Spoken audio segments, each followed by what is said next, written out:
നമുക്ക് പെന്തക്കോസ്തായുടെ നിറവിലാണ്.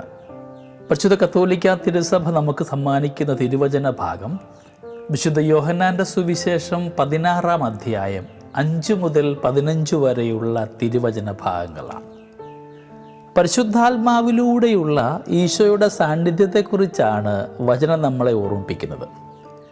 ഈശോമിശിഹായുടെ ദൃശ്യ സാന്നിധ്യം നഷ്ടപ്പെടുവാൻ പോകുന്നു എന്ന ചിന്ത ശിഷ്യന്മാരെ ദുഃഖിതരാക്കുന്നുണ്ട്.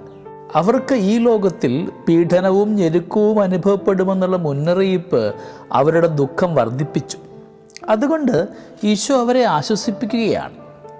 തൻ്റെ ദൃശ്യ സാന്നിധ്യം താൽക്കാലികമായി നഷ്ടപ്പെടുന്നത് വഴി സഹായകനായ പരിശുദ്ധാത്മാവിലൂടെയുള്ള അവിടുത്തെ അദൃശ്യ സാന്നിധ്യം അവർക്ക് ലഭിക്കുമെന്ന് ഉറപ്പ് കൊടുക്കുന്നുണ്ട്. വിശുദ്ധ യോഹന്നാൻ്റെ കാഴ്ചപ്പാടിൽ പരിശുദ്ധാത്മാവ് ഈശോമിശിഹായുടെ ആത്മാവ് തന്നെയാണ്. യോഹന്നാൻ ശ്ലീഹായുടെ പെന്തക്കോസ്ത വിവരണത്തിൽ ഇത് വ്യക്തമായി സൂചിപ്പിക്കുന്നുണ്ട്. ശിഷ്യരുടെ മേൽ നിശ്വസിച്ചുകൊണ്ടാണ് ഈശോ അവർക്ക് പരിശുദ്ധാത്മാവിനെ കൊടുക്കുന്നത്. യോഹന്നാന്റെ സുവിശേഷം 16-ാം അധ്യായത്തിൻ്റെ 8-ാം തിരുവചനത്തിൽ ബോധ്യപ്പെടുത്തുന്ന പരിശുദ്ധാത്മാവിനെ നാം കാണുന്നുണ്ട്.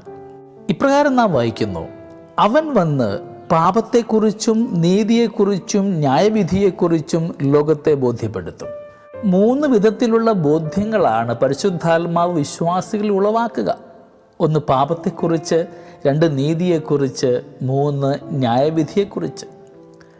1 പാപത്തെക്കുറിച്ച്, അവർ എന്നിൽ വിശ്വസിക്കാത്തതിനാൽ പാപത്തെക്കുറിച്ച്. വിശുദ്ധ യോഹന്നാൻ്റെ കാഴ്ചപ്പാടിൽ പാപം ഒന്നേയുള്ളൂ, അത് വിശ്വാസമില്ലായ്മ അഥവാ സ്നേഹമില്ലായ്മയാണ്.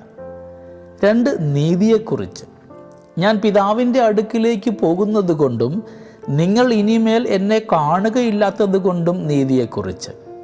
നീതി എന്ന വാക്ക് വിശുദ്ധ യോഹന്നാൻ ഉപയോഗിക്കുന്നത് വിശുദ്ധി എന്ന അർത്ഥത്തിലാണ്.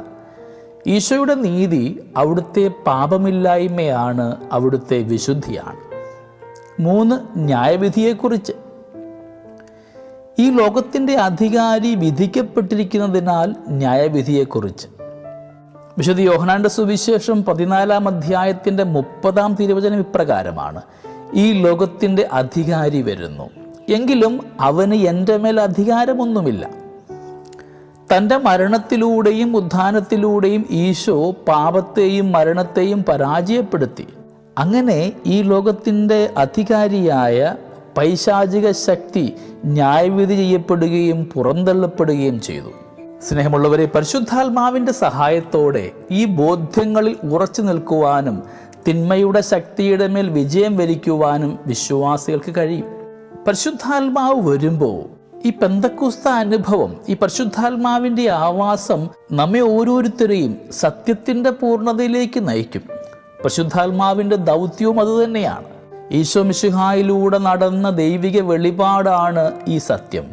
ഈ സത്യത്തിലേക്കാണ് പരിശുദ്ധാത്മാവ് നമ്മെ നയിക്കുക. പരിശുദ്ധാത്മാവിൻ്റെ പ്രവർത്തനങ്ങൾ പഠിപ്പിക്കുക, മിശിഹായ്ക്ക് സാക്ഷ്യം വഹിക്കുക, ബോധ്യപ്പെടുത്തുക എന്നുള്ളതാണ്. ആത്മാവിൻ്റെ നിറവ് നമ്മുടെ ജീവിതത്തിൽ ഉണ്ടാകുവാനായിട്ട് നമുക്ക് ആത്മാർത്ഥമായിട്ട് പ്രാർത്ഥിക്കാം. വിശ്വാസ ജീവിതത്തിൽ നിലനിൽക്കുവാനും വളരുവാനും നമ്മെ സഹായിക്കുന്നത് ഈ പരിശുദ്ധാത്മാവാണ്. നമ്മുടെ കൂടെ ഇന്നും ജീവിക്കുന്ന പരിശുദ്ധാത്മാവായ ദൈവമേ, എഴുന്നള്ളി വരണമെന്നാവട്ടെ നമ്മുടെ ഇന്നിൻ്റെ പ്രാർത്ഥന. വിശ്വാസത്തിൽ നിന്നല്ലാത്തതെല്ലാം പാപമാണെന്നും പാപത്തെ ജയിച്ച മിശിഹായുടെ ഭാഗത്താണ് നീതിയെന്നും നമ്മെ ബോധ്യപ്പെടുത്തുവാനും പാപം ചെയ്താൽ അനുതപിച്ച് ദൈവസ്നേഹത്തിലേക്ക് തിരിച്ചു വരുവാനും പരിശുദ്ധാത്മാവ് നമ്മെ സഹായിക്കും. അതുപോലെ തന്നെ മിശിഹായിലൂടെ നമുക്ക് വെളിപ്പെടുത്തപ്പെട്ട ദൈവികമായ സത്യങ്ങൾ മനസ്സിലാക്കി തന്നുകൊണ്ട് ദൈവത്തിൻ്റെ പദ്ധതിയോട് സഹകരിക്കുവാനും പരിശുദ്ധാത്മാവ് നമ്മെ സഹായിക്കുന്നുണ്ട്. സ്നേഹമുള്ളവരെ, വ്യത്യസ്തമായ കൂദാശകളിലൂടെ നാം സ്വീകരിച്ച പരിശുദ്ധാത്മാവ്, നമ്മിലുള്ള പരിശുദ്ധാത്മാവിൻ്റെ പ്രവർത്തനം തിരിച്ചറിഞ്ഞ് അരൂപിയോട് സഹകരിക്കുവാനായിട്ട് നമുക്കും പരിശ്രമിക്കാം. ദൈവം നമ്മളെല്ലാവരെയും സമൃദ്ധമായിട്ട് അനുഗ്രഹിക്കട്ടെ. നമ്മുടെ കർത്താവ് ഈശോ മിശിഹായുടെ കൃപയും പിതാവായ ദൈവത്തിൻ്റെ സ്നേഹവും പരിശുദ്ധാത്മാവിൻ്റെ സഹവാസവും നമ്മളെല്ലാവരോടും കൂടെ ഉണ്ടായിരിക്കട്ടെ, ഇപ്പോഴും എപ്പോഴും എന്നേക്കും. ആമേൻ.